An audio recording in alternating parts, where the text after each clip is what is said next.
Okay, thank you all very much for coming. And I know this was booked out, you should know, Phil, on Eventbrite, but it is before the beginning of term, and I suspect people have found other things to delay them. So I think, nonetheless, we will begin. And I just want to say that this is the first seminar in the International State Crime Initiative's seminar series for 2016-2017. And we're absolutely delighted that we have Professor Phil Marfleet here to introduce and to talk about the subject of his latest book, Egypt, Contested Revolution, published by Pluto Press. And you will find that there will be, if you want to buy this book, you can get a 50% reduction today if you order it in the next 24 hours, I think. Something like that, yeah.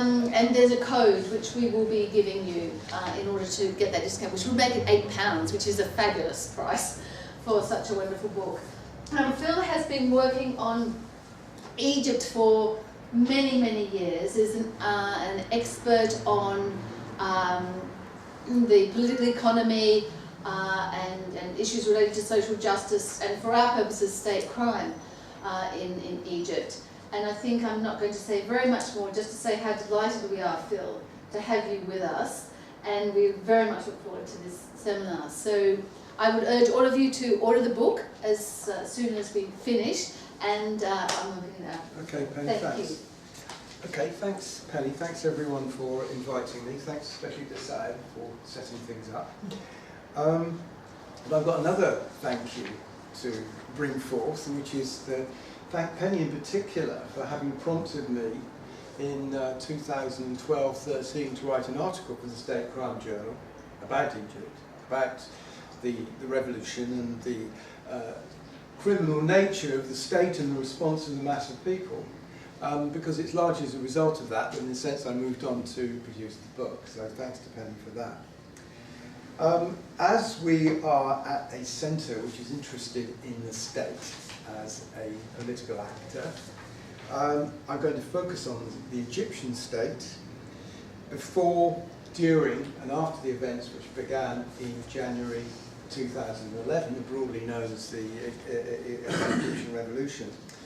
And I want to address an apparent paradox that the movement which began in January 2011, which was a massive movement, massive by world historic standards, in terms of the number of people involved and the proportion of the population, and this may be, in absolute terms, the biggest mass movement of all time in a specific nation state.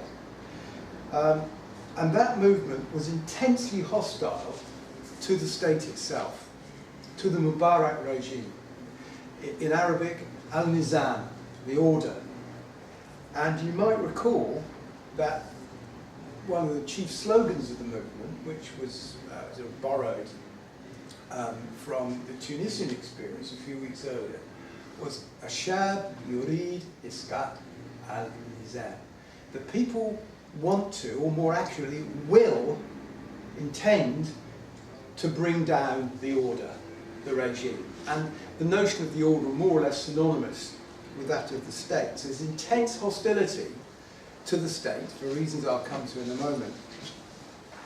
And yet, and it's a very important qualification, a key factor in the assault on that movement, which was associated with, in the summer of 2013, a military coup, which we'll also come to in due course.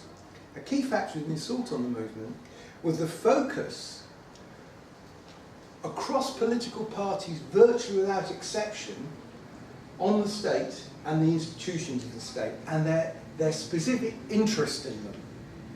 So it seems to me there's a type of paradox there, and I wanted to address that.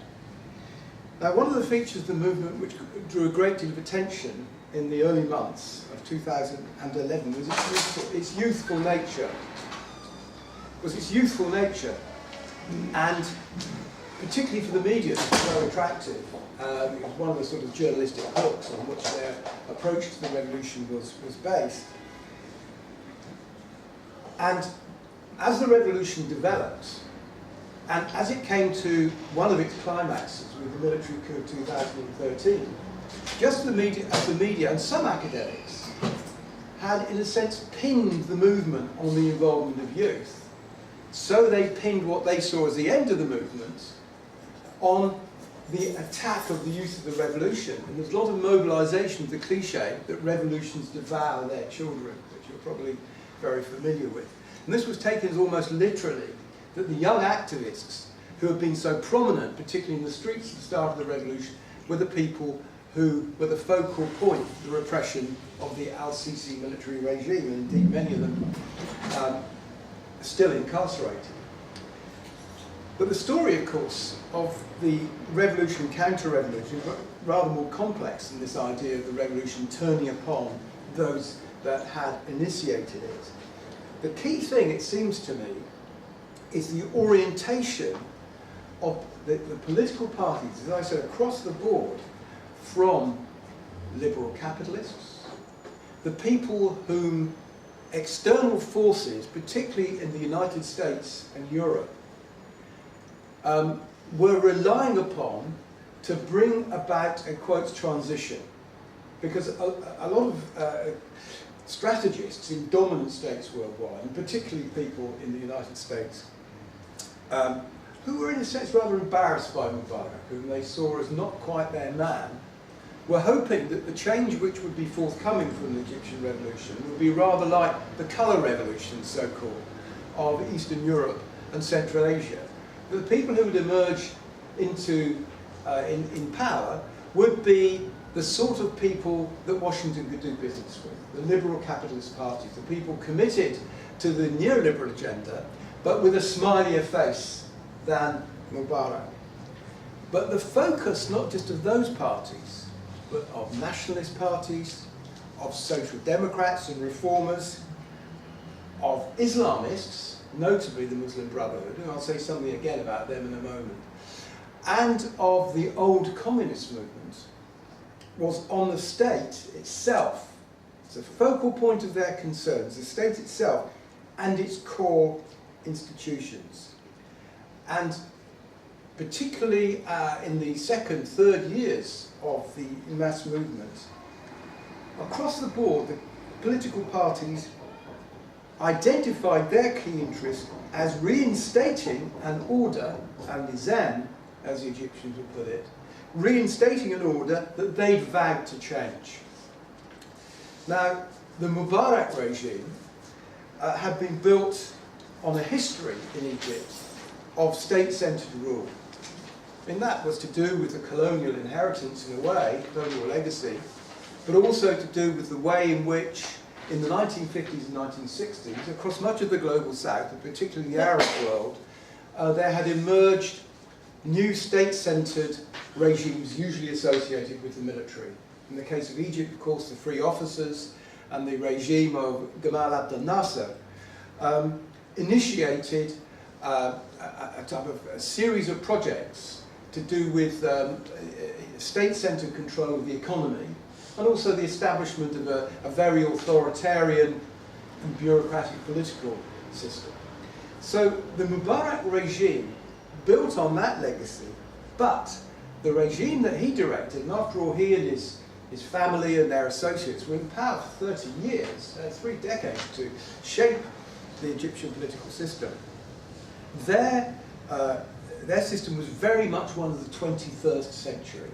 And what I mean by that is it was really shaped by the neoliberal agenda, by the offensive, and this again might seem like a paradox, and there are many paradoxes and maybe even outright contradictions involved in some of these developments.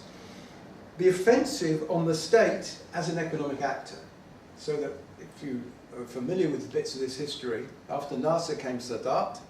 Sadat more or less abandoned the state-centred project and turned towards the world market. He also turned Egypt from, quote, east to west, from Moscow to Washington. But he was then followed by Mubarak, who pursues the market model in a much more aggressive way. So there's an offensive on the state as an economic actor.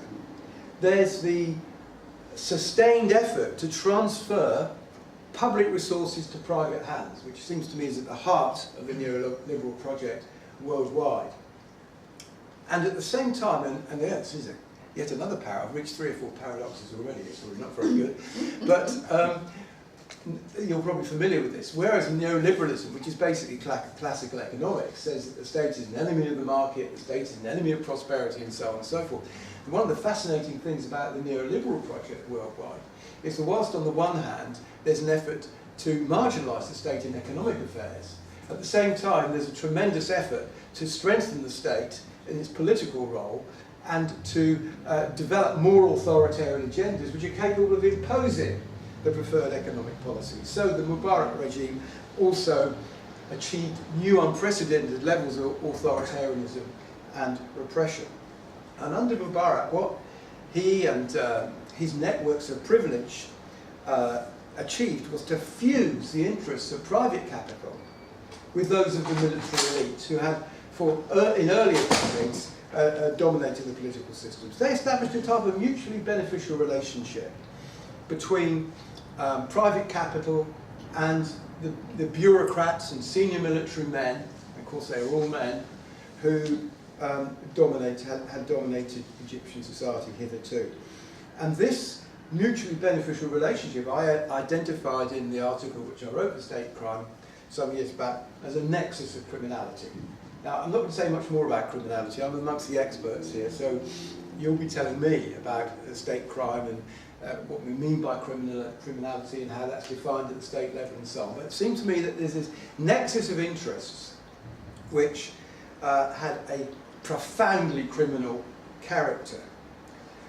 Now, the 2011 movement, which emerged apparently overnight. Now, one of the things I argue in the book is that actually the revolution wasn't initiated overnight by youthful activists. I take some time to try and develop an argument that in the previous decade there were a whole series of movements, complementary movements, different sorts of opposition, which sort of set the context for the eruption of the movement on the 25th of January 2011, when it became a mass movement of public protests. But that movement targeted this system, and it was mobilised.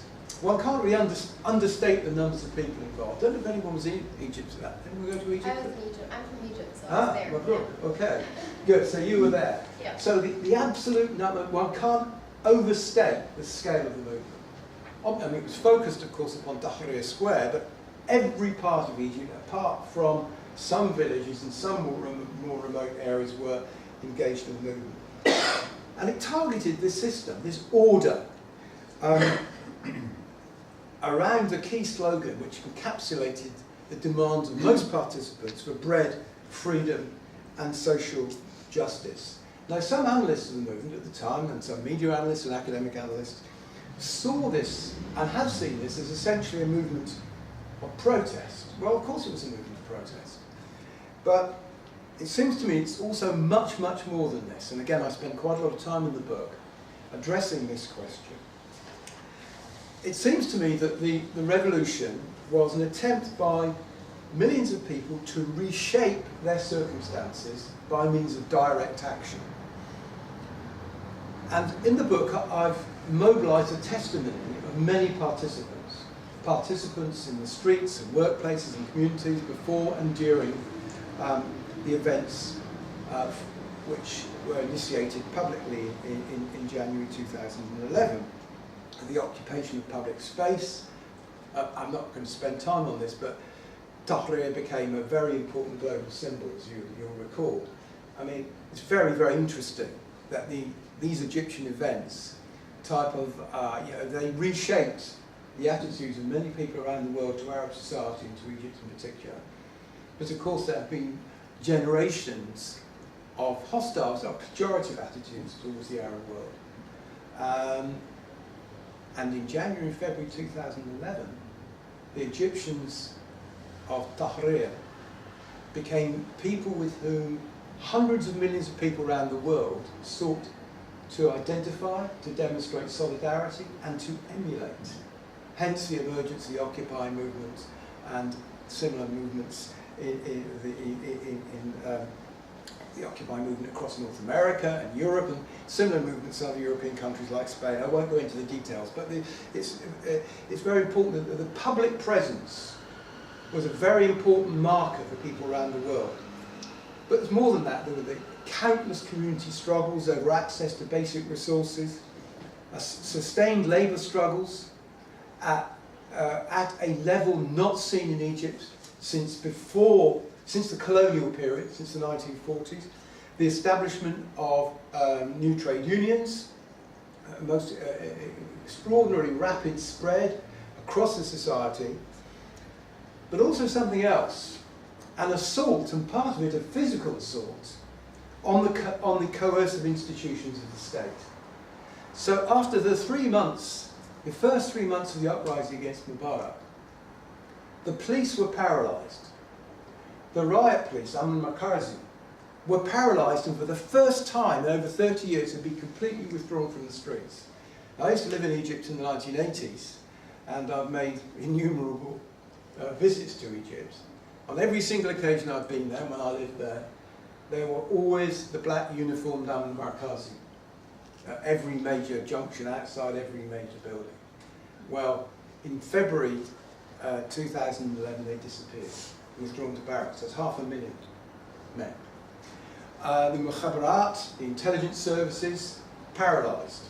All over Egypt, activists entered police stations and security headquarters, broke them open. Some of them entered the cells in which they themselves had been imprisoned and tortured. All this is on the record. If you go to the website of the Tahrir archives, you'll see some testimony about these events. So the key coercive institutions of the state, now I know these are very important when one thinks about the state in the context of state crime.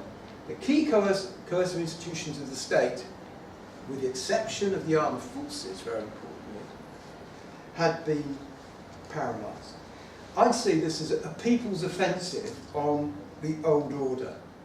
The creation of democratic space and the attempt to pursue the project of social justice. This is very important in helping us to understand the movement. I also want to give you a very brief quote.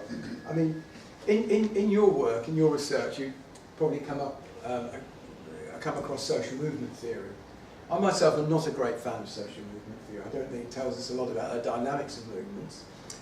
But I like to quote, and it's because, in a sense, that very often social movement theory doesn't get inside things very well. I want to quote a social movement theorist who was observing developments on the ground in Egypt and wrote very interestingly about them. And she commented, her name's Sarah Ann Rennick, and she commented as follows: "The demand," she said, "is for a reconceptualization of the state as an institution in the service of its citizens that includes not only the guarantee of quality of life, but also the erasure of social classifications and divisions and the absence of corruption. As such, the demands for social justice of the revolutionary forces presupposed the redistribution of wealth, mechanisms of accountability, and the institutionalization of equality." Now, this pursuit of social justice was bound up with something else, which the Arabic speakers will immediately recognize: tathir, cleansing or purification. And now, again, I defer to colleagues from the state crime area. I hope to learn from you, perhaps in discussion. But it seems to me that this was one means of asserting people's justice. Now, an interesting question is how far this went. Probably it didn't go much further in terms of creating means of proceeding towards transitional justice, for example. But the phenomenon of tathir was could be witnessed across Egypt, and this was the demand of Egyptians for all walks of life to get rid of people who were viewed as felul, remnants or leftovers of the Mubarak regime. People in high state office, certain people in the police and the armed forces, managers of industrial and commercial establishments, officials who'd made the lives of people in their communities unbearable. and thousands of people were removed from their positions. There was Mubarak, of course, resigned as president, and the sort of core cadre associated with his regime was also removed, if you like, by popular demand. The ruling party, Mubarak's party, the National Democratic Party, was in effect liquidated. Now, it was only a few months ago that the NDP headquarters on Tahrir was finally demolished, wasn't it? I must say, I used to take great satisfaction, because it was burned down in January 2011, but great satisfaction from seeing it standing there next to the Egyptian Museum. If you've been to Cairo, you've got Tahrir Square, the Egyptian Museum, millions of tourists go there all the time. Next to it was this sort of burned out hulk of the ruling party headquarters. And it was testimony to the nature of the movement. The ruling party was liquidated. As I say, the coercive institutions were paralysed. And very large numbers of people attempted to pursue what I'm going to call loosely a new order. Now,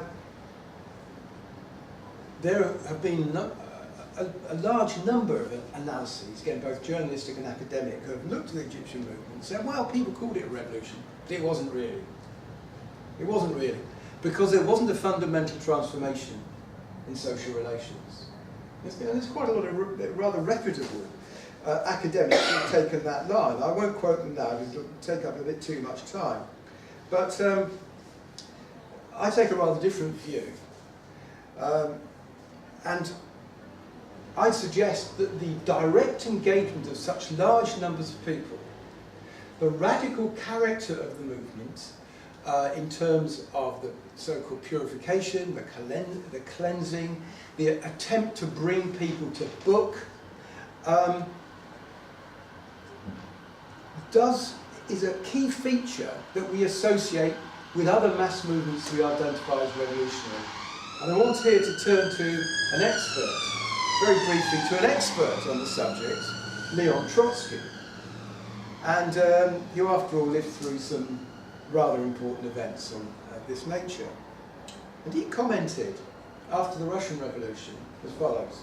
He said, "At those crucial moments when the old order becomes no longer endurable to the masses, they break over the barriers excluding them from the political arena, sweep aside their traditional representatives and create by their own interference the initial groundwork for a new regime.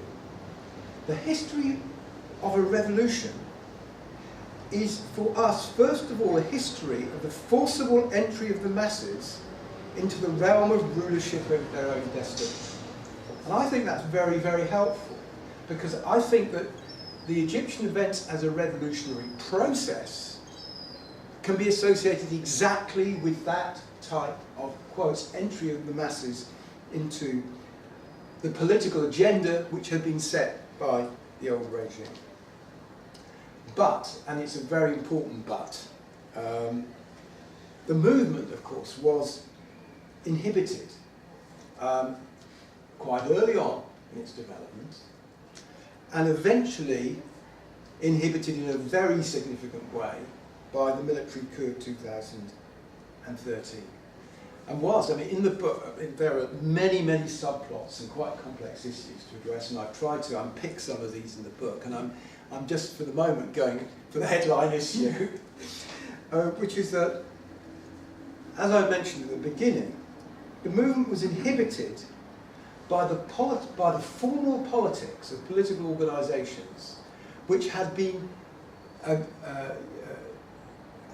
which had the advantage of being able to enter into the political space created by the mass movement, and their orientation on the state itself. So the movement had created democratic space. And into that democratic space, terribly important, there came political organisations who said, quite rightly, we want free elections, we want a parliament which isn't shaped by the specific agenda of the old order. We want to be able to contest our, undertake our political activities unhindered, and so on and so forth. Political parties, within 6 months or so, had appeared and began to dominate political debate in ways which hadn't been seen since the end of the colonial era. The people I call the liberal capitalists, we can unpick that really if we have time. The social democrats and reformers, the nationalists, particularly those associated with the memory, the legacies of Gamal Abdel Nasser, the communists, the Islamists. Their worldview and their political practice have been shaped during the Nasser, Sadat and Mubarak eras. And they all focused upon their status within the institutions of state. So what they had wished to do, and wished to do as the movement unfolded, was to occupy positions which would privilege them in relation to the state itself. Two of these are most important. The Islamists, in particular the Ikhwan, the Muslim Brothers, and the communists of the old left. Now, there's a huge difference in size and influence between the Islamists and the communists. I mean, the Islamists are a mass organisation. They've been in existence since the late 1920s, taken all sorts of different shapes at different periods. But under the Mubarak regime, they have become the chief opposition. And they had millions of supporters. Then there were the communists. They were modest in size and numbers and influence. I spent quite a lot of time in the book looking at the origins and political trajectory of the Islamists and the left for reasons that I set out.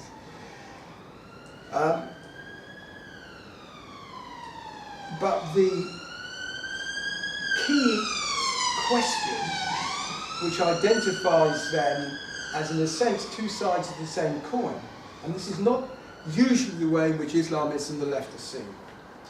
There's, you may come across this in discussions here, you'll certainly come across it in your wider reading, that the Muslim Brothers are seen as fundamentalists, as hostile to all sorts of areas of democratic expression.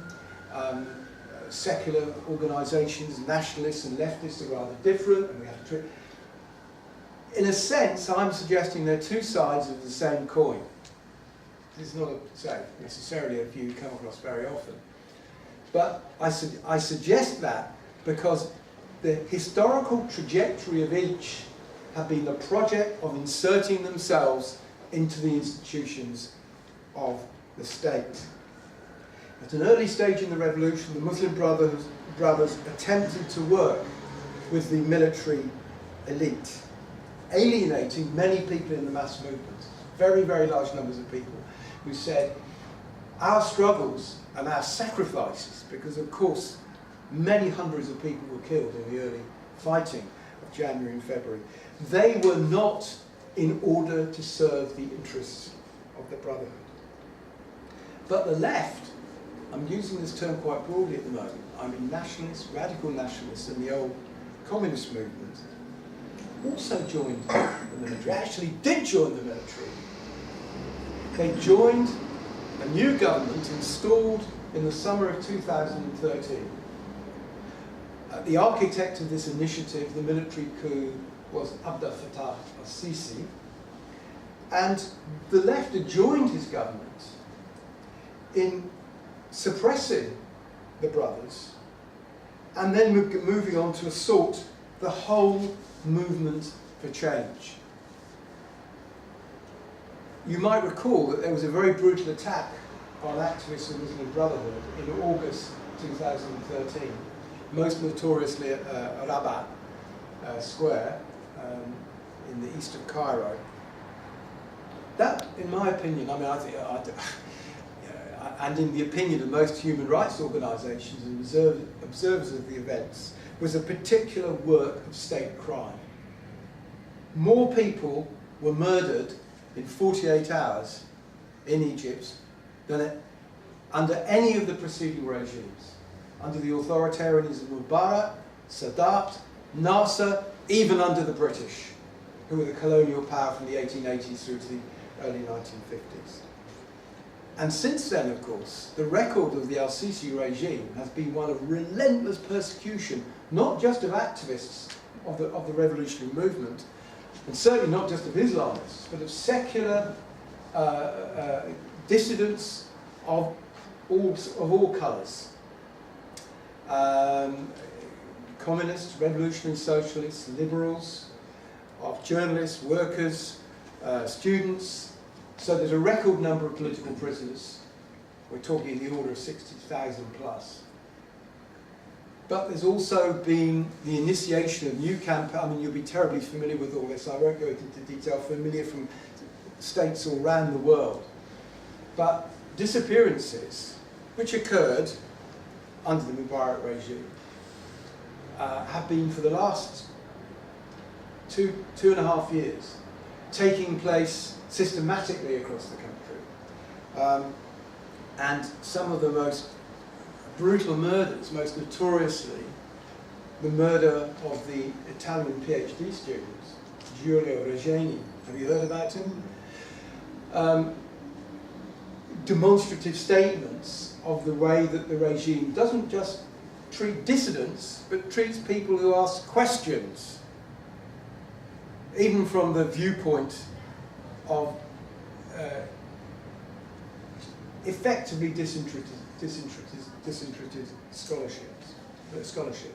One of my friends, Ida Saifa Dawla, who some of you may know, I think you know Ida Penny, who was the founder of a very important NGO established in the early 1990s to assist victims of state violence and domestic violence, commented, I was able to go to Egypt after a break of a couple of years in April, this last April. I was talking to Ida, and she said, of course we have 1,000 Giulios. We have 1,000 of our own Egyptian Giulios. Last couple of comments. The situation has seemed to many people inside and outside Egypt is pretty desperate. And the level of repression is quite startling.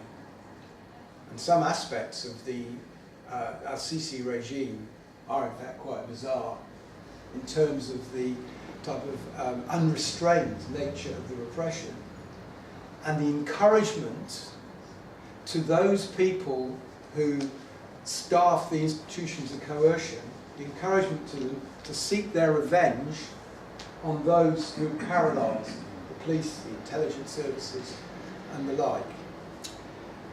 But there's a very high level of largely unreported resistance. I don't have time to go into this now.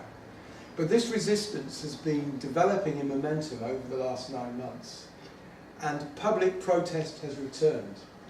Labour struggles have returned. There's a general antipathy to the order, al-Nizam, which echoes the development of that hostility which we saw in the years running up to January 2011. And I just want to conclude with one very, very terse comment by a senior academic who I interviewed in April. And he joined the Destur party, associated with Mohammed al-Baradei, whom some of you again will have heard of. And he backed al-Sisi's coup in 2013. And he said to me how he now regretted his naivety and how many other Egyptians also have regretted giving al-Sisi space. He said, we lost our critical faculties. We allowed our feelings for the army and its place in our history to override suspicion about the general's intentions.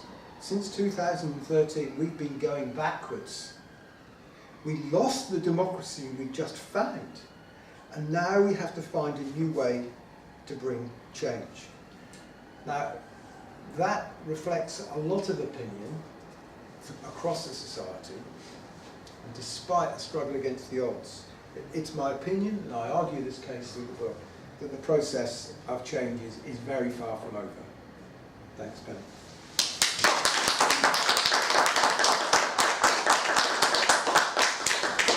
Well, it's wonderful to hear that the process of change is far from over, because I think many of us who watched Tahrir Square with great hope in our hearts have been so demoralised and so defeated, really, by the level of terror and, as you say, the unleashing of an unrivaled repression in Egypt. And it has been extremely depressing, partly because of the way the whole Arab Spring has been reconstructed. And so I think it's very heartening to know that once people start to fight back, that even though there might be a counter-revolution, there might be the crushing of that movement, that it doesn't die and that it is there, and we know that it can re-emerge. So that's a wonderful way to finish a really impressive talk and a wonderful book. So now we're opening up for questions and contributions. Now I know there are people who work on Egypt in the room, and I haven't got. Excuse me for this, but I don't have much knowledge on this subject particularly. But I wonder, whatever started this movement to that extent, and where the state stands now, do you think that there is a likelihood of another such movement to that extent again? Do you want to take a few questions Sure. first, Phil, and then come back on them? Yeah.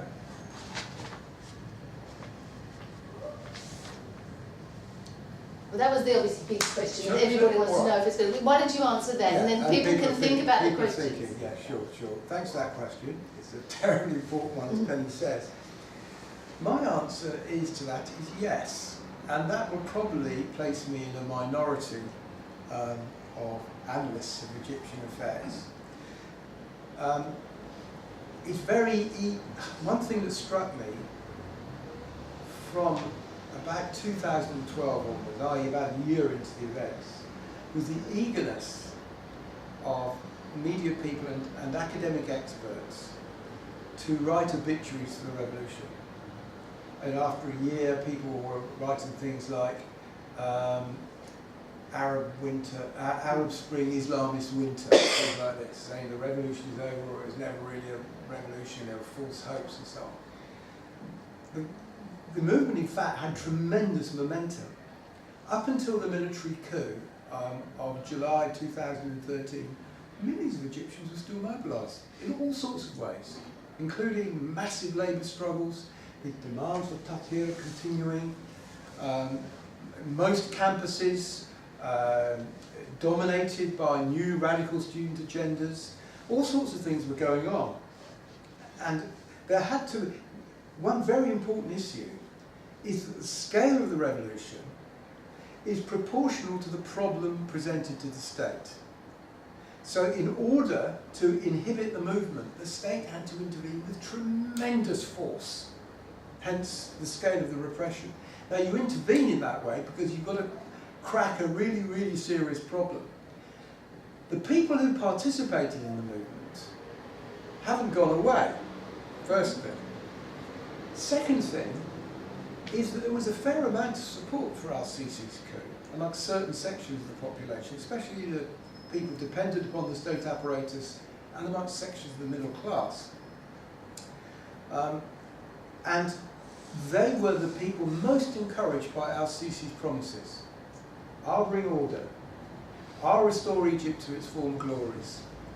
I promise that we will have prosperity, full employment, and so on and so forth. Now, the people haven't gone away who participated in the movement and experienced the expansion of their democratic space, I'll put that rather crudely, the expansion of their area of control over their own lives. What has changed is that there's tremendous dissatisfaction with al-Sisi and his colleagues, because it's not just that none of the promises have been fulfilled, but that most Egyptians are experiencing a very serious deterioration in their circumstances. So, unprecedentedly, well, within the last 20 years, rapid rise in food prices, very high levels of unemployment, partly because of the paralysis of the tourism sector. And if any of you have been to Egypt for a holiday, if you go up to see the pyramids, for example, you normally go up to the pyramids. We went, Penny. We did. We went with Grace, didn't we? So you go up to see the pyramids, the Giza Plateau, and you see thousands of people, like 100 Japanese tour buses, and so on and so forth. When I was there in April at a workshop at the American University in Cairo, three of my friends who'd never been to Egypt before set off to go to the pyramids, came back in the evening. I said, well, how was it? They said it was really bizarre. I said, we were literally the three of them were the only people on the Giza Plateau, apart from people doing the tickets and a few very desperate type of guides and people wanting to sell postcards and the usual things. Now, the tourism industry has completely collapsed, and that's a very significant part of the Egyptian economy. The Gulf states, which provided a lot of finance to Al-Sisi in the period after the military coup of 2013, because of their particular problem with oil prices, collapse of the oil price, the collapse of their revenues. Did you know that Saudi Arabia has made an application to the IMF for emergency funding? Saudi Arabia? Anyway, those sources of money which supported the Egyptian economy and gave the regime the means to, most importantly, to buy grain. If you've been to Egypt, you see that the Nile Valley and the Nile Delta is one of the most productive places agriculturally on the planet.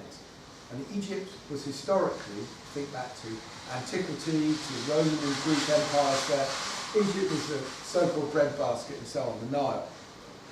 Up until the 1960s, that remained true. Now, Egypt is the world's largest importer of food grains. The population can't live without aish, without bread.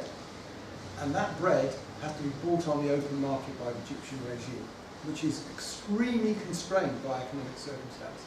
So for all these reasons, the regime is very, very rapidly falling out of favour.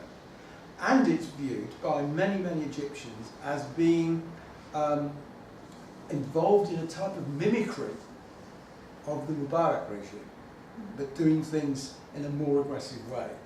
So no one can say that this movement is going to re-emerge tomorrow morning. The levels of repression are very high, there's a lot of fear around, there's no shadow of a doubt about it.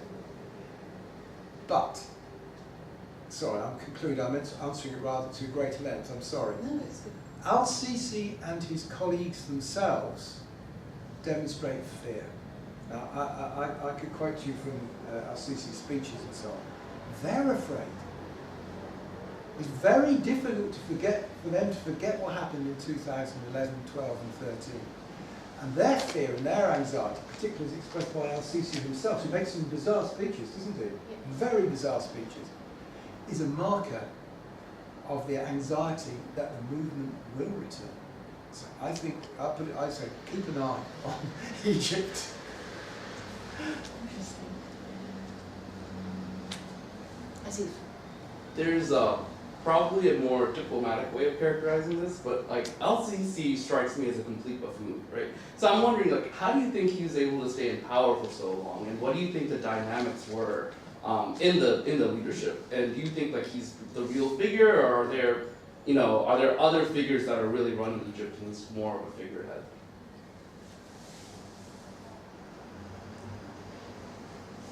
And I suppose I have a question if nobody's going to ask one right now, and that is, so the lessons learned from last time, and one of the obvious lessons is that there was no dismantling of the coercive elements of the state. I mean, you said that the police retreated, but those the military and those who were police officers remained in situ, in their positions of coercive power.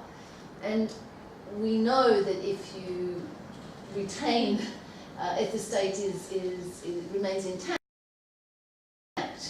then it has a life of its own, and it has its own instrumental and organisational goals, which it will pursue and make it very difficult, make a counter-revolution much more likely. And so I wonder what lessons you think the movement has learnt in relation to the potential dismantling of state structures next time. Yes.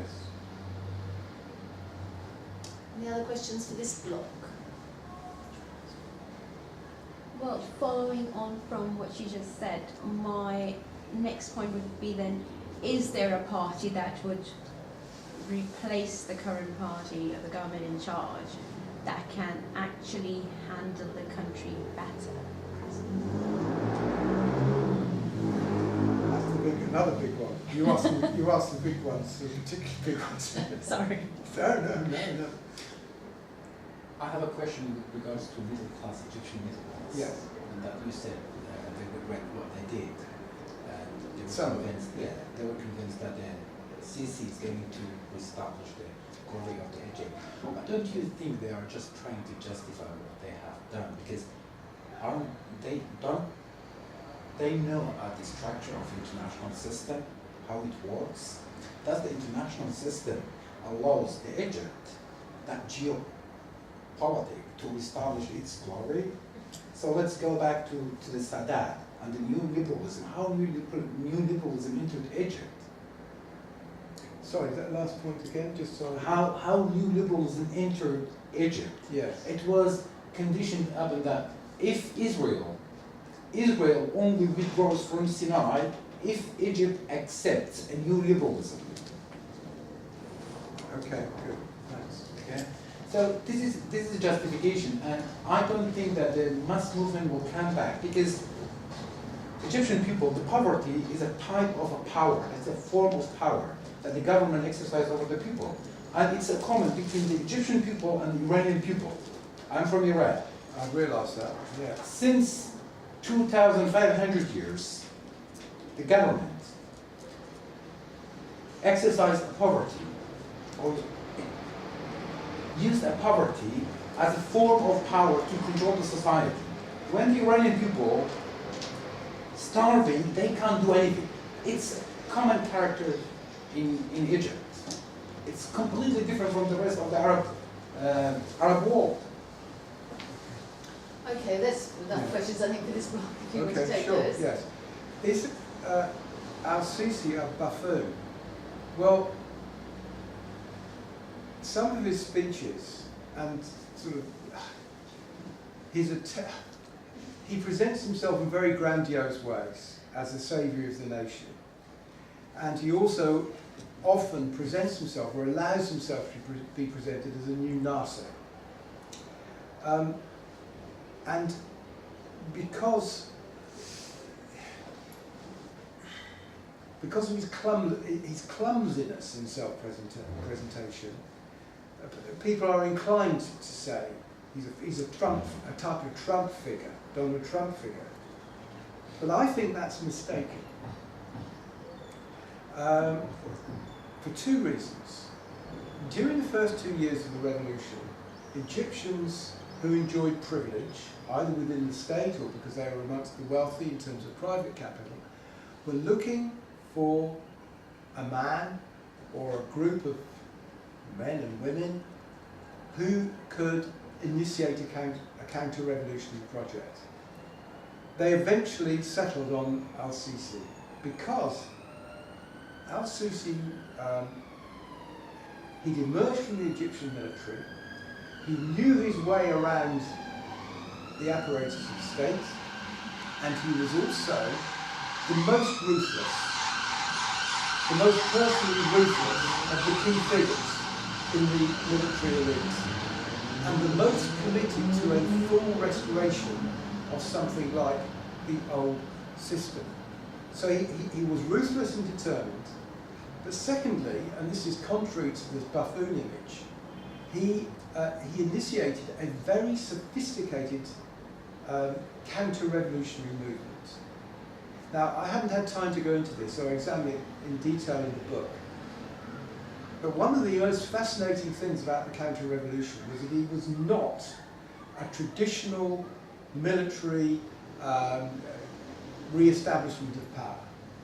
Now, in sort of 1940s, 50s and 60s in a country like Syria, you had innumerable coups. One morning there'd be Lieutenant Colonel somebody else, the next day there'd be generals, on it would go. And this happened in very, very much of the global south, especially in the Middle East. Al-Sisi had to recognise the strength of the mass movement. And so what he resolved to do was to attack the movement in effect from within. And you might recall the phenomenon of the mass petition campaign called Tomorrow. Does this ring any bells with people? Mm-hmm. This was a campaign which called upon the president elected in 2012, Mohamed Morsi, called on him to resign. And it was initiated by the state intelligence, but alongside youth activists who were drawn to it for a whole host of reasons, their confusion, disorientation and so on. It was a very successful campaign which provided al-Sisi with, how shall I put it, a degree of legitimacy in that he was representing popular interests. Now that is, and he used mass mobilisations against Morsi and the Muslim Brotherhood to set the scene for the reintroduction of the military onto the streets and into the lives of most Egyptians. That is not a vulgar strategy. It's a very sophisticated strategy. And I've never liked conspiracy theories. There's plenty of them, especially in the Middle East. But it was such a sophisticated strategy that I'm drawn to the conclusion that now al-Sisi attended, like most of his peers in the leadership of the military under the Mubarak state, he attended American military academies. And the letters C, I and A drift into my mind when I think about the way in which this plot was developed, this strategy was developed. I mean, think about Iran in the early 50s, if you want to think about external interventions against Mossadegh. So he is sometimes appears to be a preposterous figure. I don't think he is. I think he's ruthless and relatively sophisticated.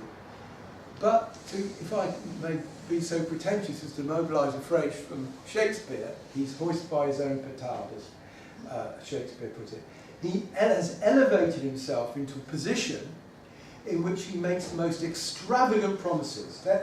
He's hubristic in character. Extravagant promises and assurances, and he's being found out by the experiences of everyday life in relation to economic affairs and political affairs. So there are many, many people, including his friends and advisors in the United States, who are saying, this is not the right way. There was an extraordinary article, front-page article in The Economist 6 weeks ago. Now, The Economist is a journal that always cheered on Mubarak, was quite prepared to give al-Sisi the benefit of the doubt in crushing the revolutionary movement. It's now saying that the longer that al-Sisi stays in power, the more the likelihood, it says, of a new revolution. And that's not something you very often get from a business newspaper.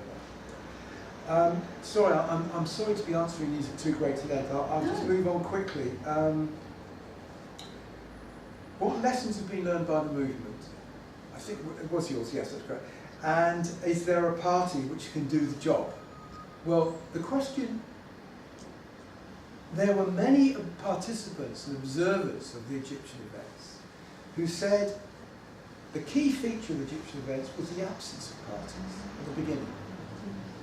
They talked about the autonomy of the movement. They mobilised the insights of social theorists like Hart and Negri. They talked about the, what's it called? Help me. Hart and Negri, not the crowd, the... Empire. Yeah, empire, what's the expression? Not the masses, I'll remember it sooner or later. The direct action of the masses, the multitude. Oh, yeah. They talked about the multitude, how those who were participating in the movement were not inhibited by the false structures and promises of conventional parties. This was the strength of the movement. Well, in a way it was, but actually when the initial enthusiasm of the streets had to move towards more focused and concerted strategies, the question of what the political alternatives are, elections came along. Political parties put forward platforms, manifestos. What's in the manifestos? You do need parties, individuals to concretise aims and strategies. And the common elements amongst all the political parties, I've suggested, and I've developed this argument in the book, is a focus upon the state itself, so that the parties clustered around those key military leaders they thought could, quotes, restore order, but restore order benefiting each of them in various ways, giving them new status. Now, under those circumstances, there's lots of scepticism today about all those parties across them. People like Mohammed al-Baradei, who was regarded as the most important liberal in the Arab world. People like him have really lost legitimacy. So, is there a party or parties? I argue in the book, which is written from a radical secular perspective, that the most plausible place in which meaningful alternatives which represent the interests of the mass of people can emerge is on the new left. So it's a book written from a left-wing perspective. And I quote various people who are, in a sense, offering alternatives which are to do with harnessing the energies of direct action. Now, it is the case that whilst there were these very radical aspirations for change from 2011 onwards, they were not concretised by a specific political current which could project them as a means of mobilising people in ways that could resist the counter-revolution. It didn't happen. If it's going to come from anywhere, it will come from younger, radical thinkers on the left, not associated with the older political traditions, in my view. And as to the middle class, neoliberalism, poverty and power, is poverty a means of power? And that's a very interesting question. It's an expression of relations of exploitation and oppression. But as the wealthy and privileged and powerful have discovered over the millennia, and particularly in the modern era, over the last 400 years, that it's a very, very, very dangerous to assume that maintaining those relations of exploitation and oppression is going to maintain you in privilege, because the nature of the system we live under, the nature of industrial capitalism, whether it's in Britain or it's in Iran or it's in Egypt, and industrial capitalism is the dominant form of organisation of human society today, the nature of the system is that it compels people to combine in attempting to modify their circumstances. And so, for someone like Hosni Mubarak, his family, when we talk about nexus of criminality, his sons, his grandchildren, his cousins, there was a whole network of people who were privileged by the Mubarak order. The aggressive, the unashamed, aggressive, vulgarly greedy way they went about aggrandizing themselves, accumulating wealth for themselves, and denying even basic survival to large numbers of people, was a key factor in the deposition of Mubarak. The journey, his journey, and the journey of his sons and many of his family and members of their networks to prison. Now, where there was the breakdown. If you say that poverty is an aspect of power, then poverty as such, exploitation and oppression, under specific circumstances, can be a means of challenging and even ending power. The question is a specific context, the specific dynamics, and again in the book I'm interested in the dynamics the experiences of those involved, and the dynamics of the movement. I mean, one of the biggest problem for me to understand as an old lefty academic in 2016 is quite how neoliberalism achieved some of its triumphs, because it has been a very successful mode of operation for those who enjoy wealth and power over the last 30 years.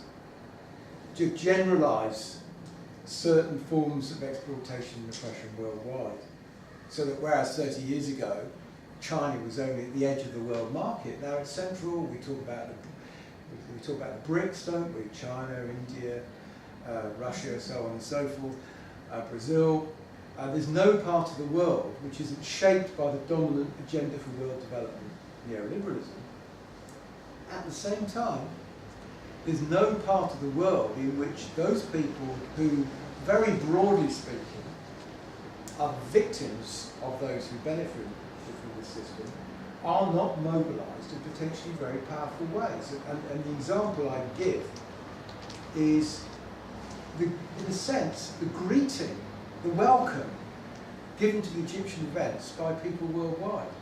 I mean, I really am going to stop in a second because I think I've probably exhausted my time, but I want to stop with the following example. That in early February 2011, I got this right, maybe it was mid-February, the Occupy movement had begun to spread worldwide, including to London. And after initially setting up camp in the very centre of London, the Occupy sort of settlement was moved to St Paul's. Does everyone remember this? Did anyone go down for this? To St Paul's? Yeah, Penny was there. To St Paul's. And I got a phone call asking me to go down to St Paul's, where there was a type of, I think they called it the Occupy University. Yeah, that's right. So I was invited to go and talk about events in Egypt. And when I arrived at St Paul's, where there was a settlement, like 500 tents and so on that had been set up, the first thing I saw was a road sign in the mode with the graphics, in the mode of the signs we have on all the London streets. Very well executed, and it just said, Tahrir Square, London EC4. And the mood of people in the talk that I gave, and I attended others afterwards, was that of tremendous admiration, solidarity with, and desire to emulate people in Egypt.